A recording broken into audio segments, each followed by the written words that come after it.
Soy de Mendoza, tierra del sol y del buen jugo de uva, así que desde ahí venimos para poder compartir la palabra. Y vamos a empezar, ¿no? Vamos a mostrar el título del tema de hoy, que capaz a alguno le ha pasado esta situación, la peor cita, ¿no? No sé cuántos de ustedes han tenido alguna cita, cuántos de ustedes han podido tener algún encuentro amistoso, capaz, ¿no? Algún encuentro capaz con su pareja. Bien, a veces cuando están estos encuentros hay expectativas, ¿o no? La gente se arregla, se perfuma, se acicala, dirían los colombianos, ¿no? Toma tiempo para poder juntarse. Y todos tienen expectativas. Pero ¿qué pasa cuando la expectativa se queda en expectativa y no se condice con la realidad? ¡Qué bajón! Tremendo, ¿no? No vino la persona no era quien creía que iba a ser. Qué difícil, no hay tema de conversación, no pegamos onda, no sé, ¿no? Y a veces nuestra reacción puede ser como la siguiente. Esta es la reacción que podemos tener. Una mujer muy contenta, muy feliz, ¿no? Y del otro lado, un hombre que está queriendo conversar y la mujer absolutamente nada, ¿verdad? El perro está entre medio, como diciendo, bueno, no, cállate, no quiero que sigas hablando, ¿no? Bueno, esa es la reacción que muchas veces nos pasa. Queremos algo bueno, nos encontramos con alguien y creemos que va a salir todo bien, pero puede salir todo mal.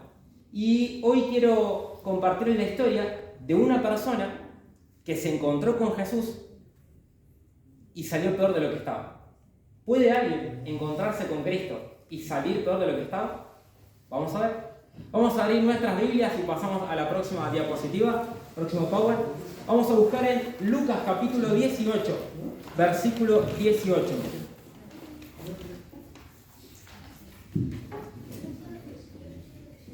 Lucas 18, 18.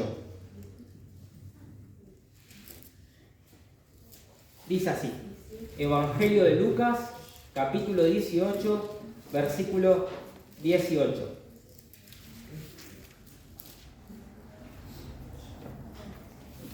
Un dignatario le preguntó diciendo: Maestro bueno, ¿qué haré para heredar la vida eterna? Jesús le dijo: ¿por qué me llamas bueno? Nadie es bueno sino solo Dios. Los mandamientos sabes: no adulterarás, no matarás, no hurtarás, no dirás falso testimonio, honra a tu padre y a tu madre. Él dijo: todo esto lo he guardado desde mi juventud. Al oír esto, Jesús le dijo: aún te falta una cosa. Vende todo lo que tienes y dalo a los pobres, y tendrás tesoro en el cielo. Y ven y sígueme. Entonces, él, oyendo esto, se puso muy triste, porque era muy rico. Al ver a Jesús que se había entristecido mucho, dijo: cuán difícilmente entrarán en el reino de Dios los que tienen riquezas, porque es más fácil que pase un camello por el ojo de una aguja que un rico entre en el reino de Dios. Los que oyeron esto dijeron: ¿quién pues podrá ser salvo? Él les dijo: lo que es imposible para los hombres es posible para Dios. Entonces Pedro dijo: pues nosotros hemos dejado nuestras posesiones y te hemos seguido. Y él les dijo: de cierto os digo que no hay nadie que haya dejado casa o padres o hermanos o mujer o hijos por el reino de Dios, que no haya de recibir mucho más en este tiempo y en el siglo venidero la vida eterna. Aquí tenemos la historia del joven rico, conocida como el joven rico. La Biblia nos dice que era un alto dignatario. Marcos 10:17 nos dice que era joven. Es más, nos dice que fue corriendo a Jesús. Eso es también un síntoma de la juventud. Era un adulto corriendo para encontrarse con alguien, pero este joven corrió para encontrarse con Cristo. Es de destacar que la actitud de él es diferente a la de los fariseos. Los fariseos no se le acercaban a Jesús, más bien lo miraban de lejos. Pero este joven sí se le acercó, y se le acercó corriendo.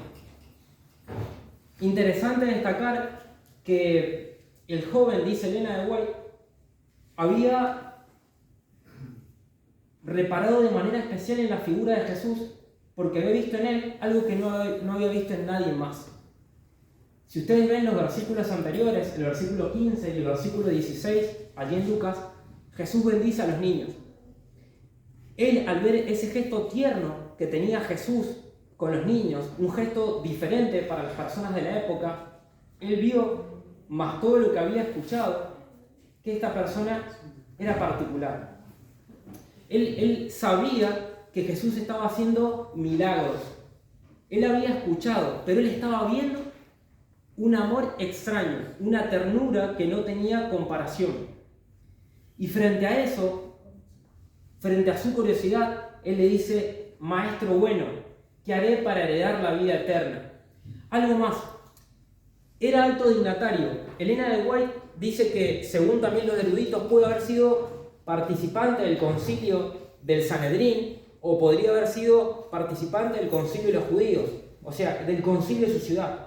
Entonces, estamos hablando de una persona que era joven, pero que también era muy preparada. Y esta persona, los estudiosos dicen que era un saduceo. Los saduceos, en la época de Jesús, era un grupo de personas que no creían en la resurrección. Eran aristócratas, personas con alto poder adquisitivo, o sea que el dinero les sobraba, no tenían necesidad. Y estaban muy acomodados en la ley religiosa. Pero este joven quería romper el paradigma que estaba viviendo en su sociedad. Y frente a eso es una pregunta: Maestro bueno, ¿qué haré para heredar la vida eterna? ¿Saben? Esto de maestro bueno no es algo que está ahí porque sí. Cuando uno estudia la Mishnah, que es la literatura rabínica, uno se da cuenta que la única cualidad para referirse a Dios distintiva es ser bueno. O sea, no hay ningún maestro, de paso, rabí significa maestro, viene de la palabra hebrea que significa ra, mucho, grande, ¿sí? El que tiene mucho conocimiento, eso es rabí. Cuando alguien le decía rabí a otra persona, le está diciendo el que tiene mucho conocimiento, el que tiene mucha sabiduría. Este joven rico le quería decir que era más que un maestro. Por eso le decía bueno, porque nadie se atrevía a decir bueno a alguien. Él veía en Jesús algo diferente. Y la pregunta ¿qué haré para heredar la vida eterna? Es un tipo de pregunta farisaica. Una pregunta que tiene que ver con esto de la justificación por las obras. Y esta es una pregunta típica que a lo mejor nosotros nos hacemos. Después de todo, ¿quién no se preguntaría: Señor, ¿qué tengo que hacer para salvarme? Yo creo que todas las personas se preguntan eso. Si hay una crisis existencial, muchas veces tiene que ver con esta pregunta: ¿para qué vine? ¿De dónde soy? ¿Y para dónde voy? Preguntas que hacen al ser humano. Y este joven se lo estaba preguntando nada más y nada menos que al maestro: ¿qué haré para heredar la vida eterna? Y muchas veces nosotros, en nuestro afán de hacer cosas para salvarnos, nos olvidamos que el centro no está en nosotros. El centro está en lo que puede hacer Cristo. El centro está en lo que Cristo ya hizo en la cruz. Pero sí tenemos que tomar decisiones. Sí tenemos que tomar acciones. Jesús le dijo, el versículo 19, ¿por qué me llamas bueno? Él estaba ayudando a su fe. Él trataba de alguna manera hacerle saber que era diferente a los demás, porque era Dios, era el Mesías. Nadie es bueno sino solo Dios. Dice, los mandamientos sabes: no adulterarás, no matarás, no hurtarás, no dirás falso testimonio, honra a tu padre y a tu madre. Increíble. Jesús le dice, bueno, guarda los mandamientos, y le empieza a enumerar los mandamientos. A lo que él responde: todo esto lo he guardado desde mi juventud. Miremos un poco lo que dice el deseo de toda la gente y volvemos con el texto. Miren lo que nos amplía el deseo de toda la gente acerca de este panorama, este encuentro de Jesús con el joven rico. Bueno, ahí vimos los versículos, vamos más adelante, la pregunta que estamos remarcando. Todo esto lo he guardado de mi juventud, le dice el versículo 21, y acá está la cita. Demostró que las riquezas eran su ídolo. Está hablando del joven rico, deseo de toda la gente. Capítulo se lo recomiendo. No podía guardar los mandamientos de Dios, Mientras el mundo ocupaba en primer lugar sus afectos, amaba los dones de Dios más que al dador. Cristo había ofrecido su comunión al joven. Sígueme, le dijo. El Salvador no significaba tanto para él como sus bienes o su propia fama entre los hombres. Renunciar al visible tesoro terrenal por el invisible y celestial era un riesgo demasiado grande. Rechazó el ofrecimiento de la vida eterna y se fue. Y desde entonces el mundo había de recibir su culto. El joven parecía que estaba reencaminado. Le decía: Señor, yo todo esto lo guardo. No adultero, porque estoy soltero, no necesito, no quiero estar con otras personas. No mato. ¿Para qué? Soy una persona respetada, no me hace falta. No hurto, porque tengo todo el dinero que necesito para vivir. No doy falso testimonio. Soy una persona honrada, capaz la más honrada de este lugar. Honro a mi papá, cuido a mi mamá, me llevo bien con ellos. Y todo esto lo hago desde que soy pequeño. Capaz que de los 10 años lo estoy haciendo. Al oír esto, Jesús le dijo: aún te falta una cosa. Vende todo lo que tienes y dale a los pobres, y tendrás tesoro en el cielo, y ven y sígueme. Y la respuesta del joven rico frente a la propuesta de Jesús fue una respuesta negativa. Él se puso triste. ¿Puede alguien ir a Jesús y volver triste? ¿Puede alguien ir a Cristo y volver peor de lo que estaba? La respuesta es sí, pero no por Jesús, sino porque cuando nos encontramos con Cristo, Él nos confronta con nuestra vida y nos permite reflexionar sobre los pasos que estamos dando y sobre las acciones que tenemos que tomar. Es interesante que el joven tenía puesto su corazón en las riquezas. La Biblia dice que donde está tu corazón, allí está ¿qué? Tu tesoro. Por lo tanto, él estaba triste porque su corazón no estaba puesto en Dios. Tenía una relación idolátrica con el dinero, así como nosotros podemos tener relaciones idolátricas. A veces creemos que un ídolo es solamente el becerro de oro que levantó Aarón en el desierto, pero un ídolo pueden ser muchísimas cosas. Esas cosas son actuales y ya vamos a reparar sobre él. Pero quiero compartirles algo que encontré de un libro que se llama Escape a Dios, capaz que algunos de ustedes lo conocen. Y es interesante porque muestra un poquito lo que pasa en el mundo, ¿no? Y lo que puede pasar también en nuestras iglesias. Y dice así: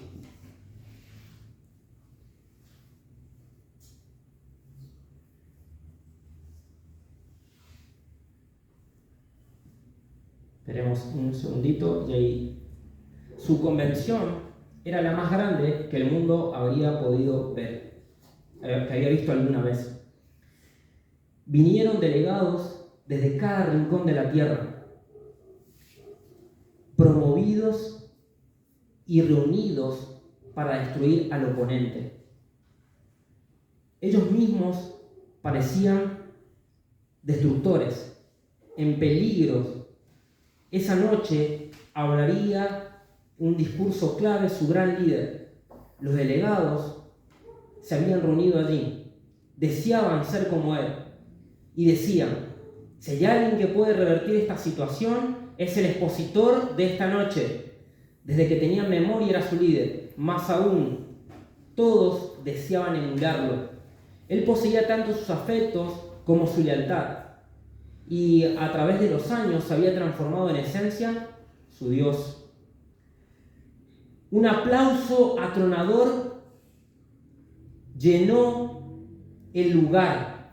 Observaban cuidadosamente el mar de ansiosos rostros vueltos hacia él, y como un paralítico se sacia con la aprobación de la multitud, a ir calmándose la ovación, respira profundamente y comienza: escuchen, ustedes, diablos, demonios, no vamos a impedir que los cristianos vayan a la iglesia. Tienen que asistir. No podemos impedirles que se aferren a sus doctrinas o que hagan sus oraciones.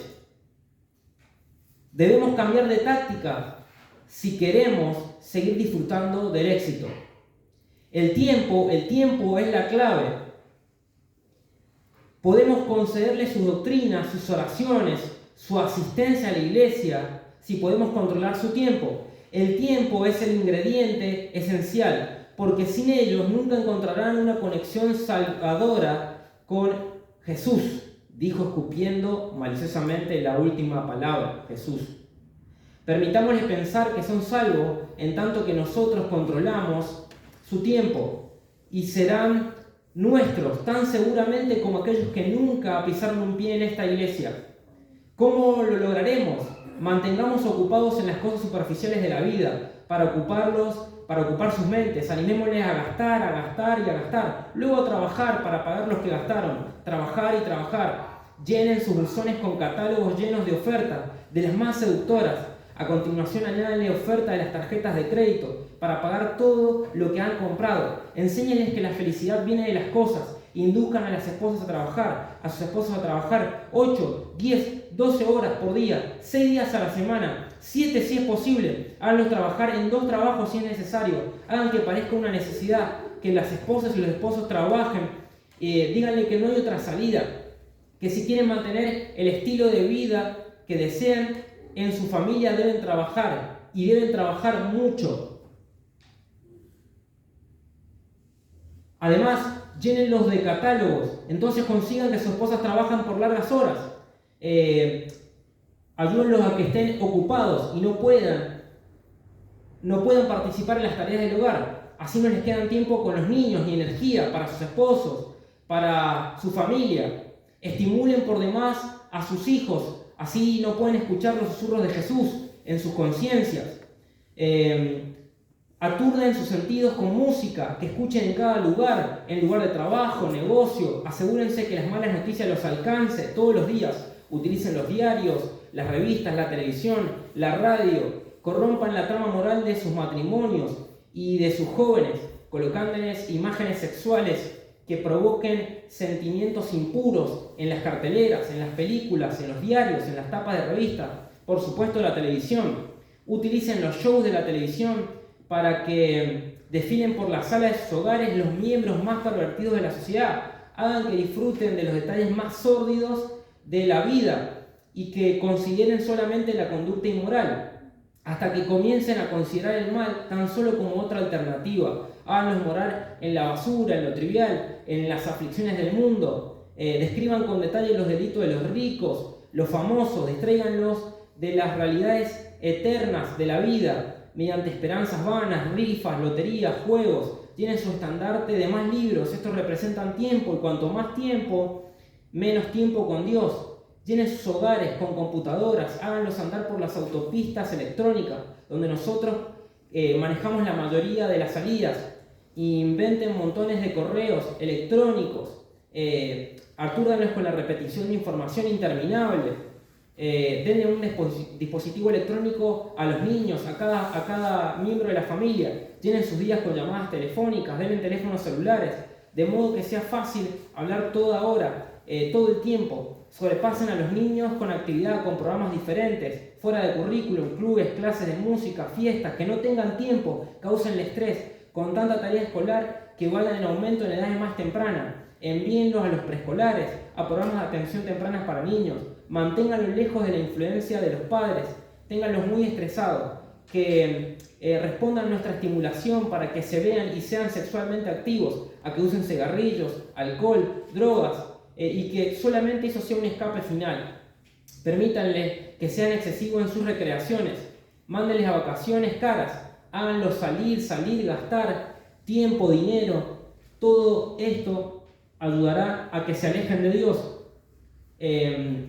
Y si no, utilicen como trampa sus iglesias en su contra. Denle tantos cargos y responsabilidades con los cuales lidiar que su tiempo esté resumido para hacer buenas obras. Cuando tengan reuniones sociales de la iglesia, ocúpenlos con chismes, con críticas, de modo que salgan con conciencia perturbada, en sus emociones agitadas, traigan crisis tras crisis a sus iglesias. Así solamente pueden estar apagando los fuegos del enemigo. Y de esta manera vivir sin tiempo, que la llama del Evangelio se apague en sus corazones. Anímenlos a estudiar doctrina, a hacer todo el tiempo. El tiempo es nuestra gran herramienta. Y amigos y mis colegas, utilicemos con sabiduría y dejemos dormirlos en sus engaños, tan solo un poquito más.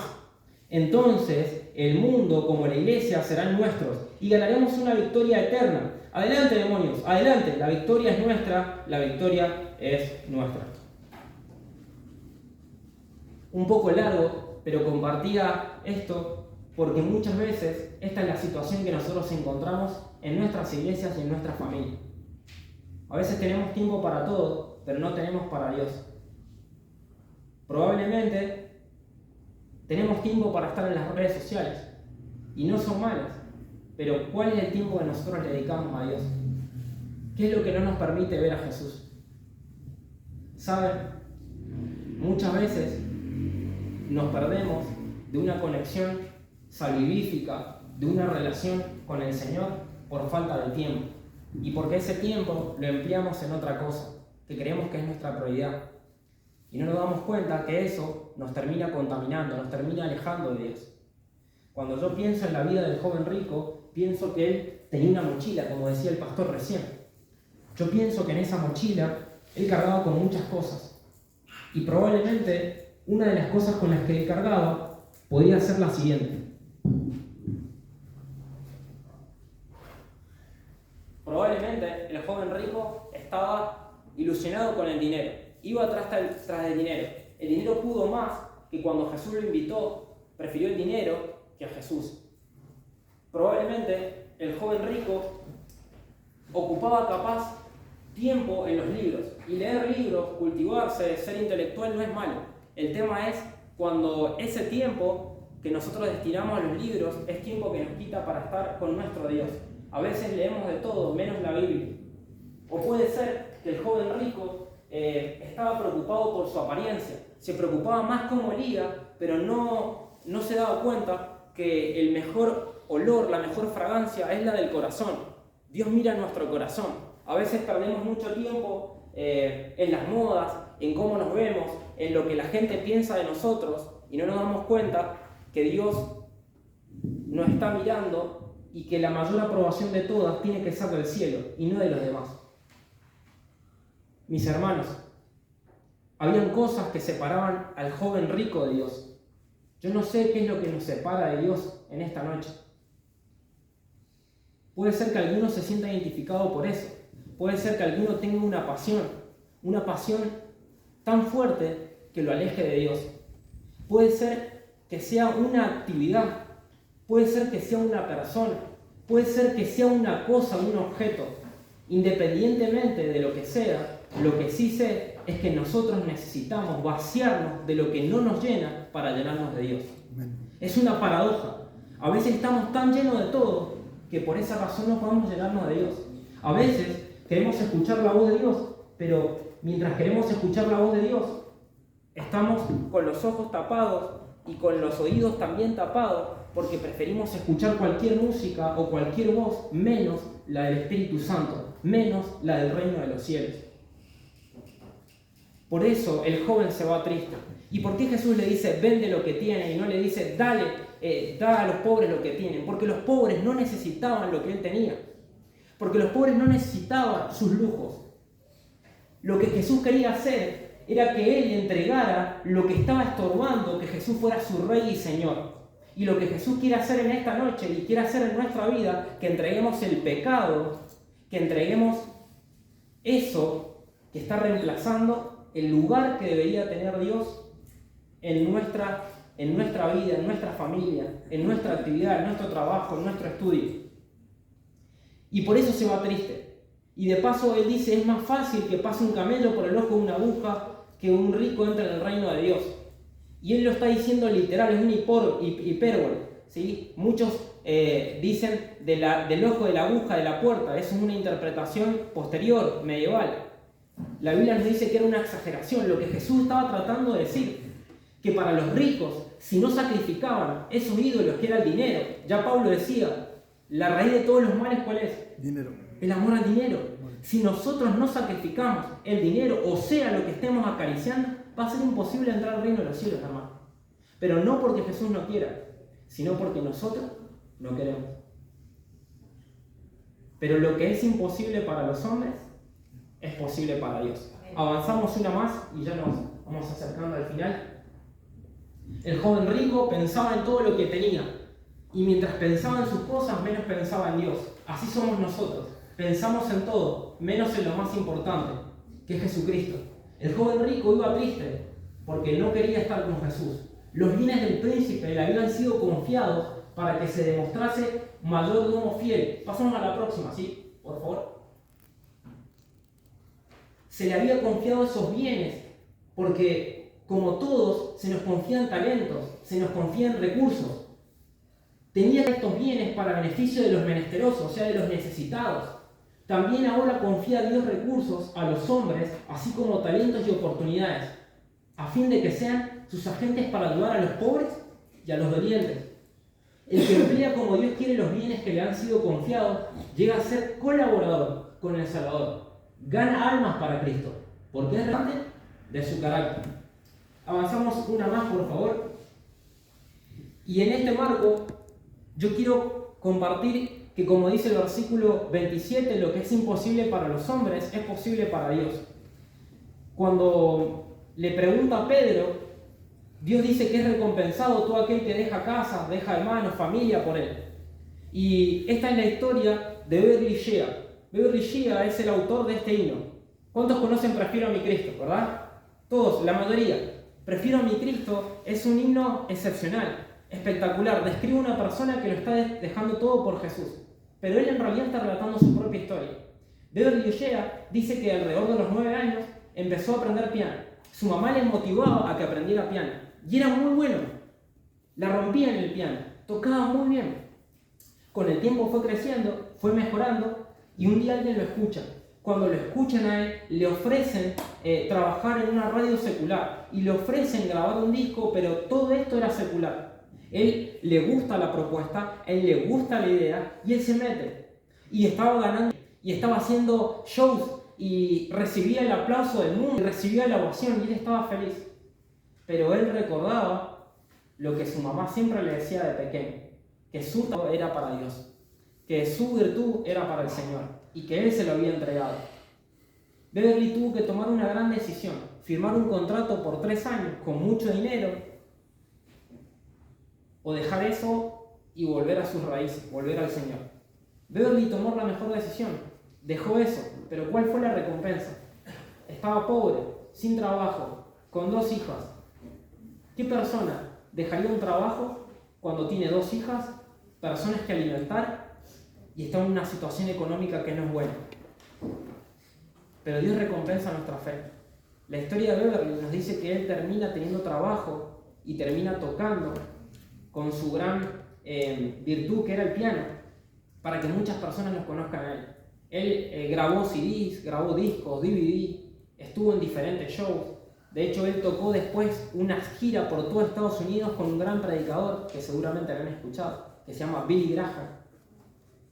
Y ahí pudo conocer el Evangelio. Dicen aproximadamente que durante toda su vida, Beverly Shea llegó a alcanzar a 156.000 personas. 156.000 personas escucharon los temas que él compuso. Y él prefirió a Jesús. Mis amigos, mis hermanos, yo no sé si nosotros nos encontramos en una situación económica deplorable. Yo no sé si nosotros estamos acariciando un pecado. O no sé cuál es el problema que estemos abordando. Pero siempre hay que preferir a Jesús. Avanzamos una más. Y ahora sí. Para ir terminando, para terminar, yo quiero compartirles la historia de él. Antes de venir hacia acá, en la Mar del Plata, alguien me preguntó la hora. Y me preguntó la hora y terminamos hablando de cualquier cosa, menos de la hora. Su nombre es Rivero, sí, el apellido es Rivero. Diego Rivero, es de Jujuy, de Ledesma. Me contó su historia, una historia muy sacrificada. Él estaba con muy poca plata y entonces emprende un viaje hacia Buenos Aires con la idea, el sueño de conseguir trabajo y poder alimentar a su familia. Consigue trabajo en Buenos Aires, de lo que él sabía hacer, que era carnicero. Está en una de las peores vidas. Y dice que ganaba bien, y vivía bien. Su esposa lo sigue y se pone a vivir, se va a vivir con él. Pero estaban con mucho miedo, muy estresados, porque siempre se escuchaban tiros, todas las noches alguien mataba. Y un día dice que cuando estaba trabajando, mataron a 3 personas delante de él. Y alguno de los tiros rompió los vidrios del local y golpeó en las paredes del local. Eso motivó a que su esposa le dijera: tenemos que irnos. Y él también decía: sí, tenemos que irnos, porque no, ¿de qué sirve la plata si no estoy vivo? Así que tenemos que irnos. Tomaron una decisión, él fue a Mar del Plata, estaba ahora en Mar del Plata, y empezó a hacer changuitas, porque trabajo todavía no consigue. Entonces él estaba muy triste. En medio de todo eso, que él estaba complicado económicamente, su esposa le dice que extrañaba Jujuy, que extrañaba Ledesma, y ella tenía hijos también allá en Ledesma. A todo esto, él había tenido 2 esposas más, y sus matrimonios habían fracasado. Por lo tanto, tenía hijas en Jujuy, tenía una mamá que alimentar, a su hija que alimentar, a él que tenía que alimentar a los hijos de esta señora, y todo esto sin absolutamente casi nada. Entonces, pobre Diego, pobre hermano. Y en medio de eso es que me empieza a contar la necesidad que tenía de conocer a Dios. Así como él, hay muchas personas que acá afuera tienen necesidad de Dios. Él me decía que una de las cosas por las cuales él no se acercaba a la iglesia porque todo el tiempo estaba trabajando, de sol a sol. Y a veces nosotros utilizamos nuestro tiempo para hacer cosas que son importantes, pero no es lo esencial. Nosotros podemos hacer, pero Dios no quiere solamente que hagamos, Dios quiere que seamos. Muchas veces hacemos hincapié en una conducta externa, pero no damos cuenta que el verdadero cambio es de adentro hacia afuera. Dios quiere hacer una revolución en tu corazón. Solo haciendo la revolución en el corazón es así como nuestras iglesias pueden predicar el Evangelio. Es así como nosotros podemos ser cartas abiertas para que otros conozcan del Señor y conozcan la esperanza que tenemos. Hay mucha gente que le falta solo una cosa, como el joven rico. Solo una cosa. A él el trabajo le faltaba para aceptar a Dios. Al joven rico le faltaba el dinero. Las riquezas podían más. Y es interesante porque Jesús quería decirle al joven rico que él tenía la letra de la ley, pero no tenía el espíritu de la ley. El espíritu de la ley es el amor a Dios y al prójimo. Y él había ignorado especialmente a su prójimo. Tanto porque lo había ignorado por el egoísmo, por la autosuficiencia, porque su Dios era el dinero. Y nosotros podemos ser nuestros propios dioses. A lo mejor nuestra autosuficiencia es tanta que creemos que no necesitamos de Dios. Por eso en esta noche, mis hermanos, pasamos a la siguiente. ¿Sí? Dice que en un grado notable el príncipe podría haber representado a Cristo, porque poseía cualidades que si se unía con el Salvador le habilitaban para llegar a ser una fuerza divina entre los hombres. Vamos al final. Si el príncipe se hubiese entregado a Cristo, habría crecido en la atmósfera de su presencia. Si hubiese hecho esa elección, cuán diferente hubiera sido su futuro. Él eligió mal. Vamos a la próxima. La pregunta es, ¿a nosotros nos gustaría seguir a Jesús? Cristo dijo, ven y sígueme. Pero él se fue, lejos de Jesús. Se fue triste, fue peor de lo que estaba. En esta noche yo quiero hacerles la invitación a que cada noche nosotros podamos elegir a Dios. A que en esta noche podamos alejar todo aquello que nos separa de Jesús. Que podamos escuchar la voz del Espíritu Santo y responderle, ven y sígueme. Para algunos puede parecer imposible, para algunos puede parecer inalcanzable, pero recuerda lo que dijo Cristo, lo que es imposible para los hombres es posible para Dios. Cristo, como sale la imagen, Cristo nos está invitando, depende de vos la decisión. Que Dios les bendiga.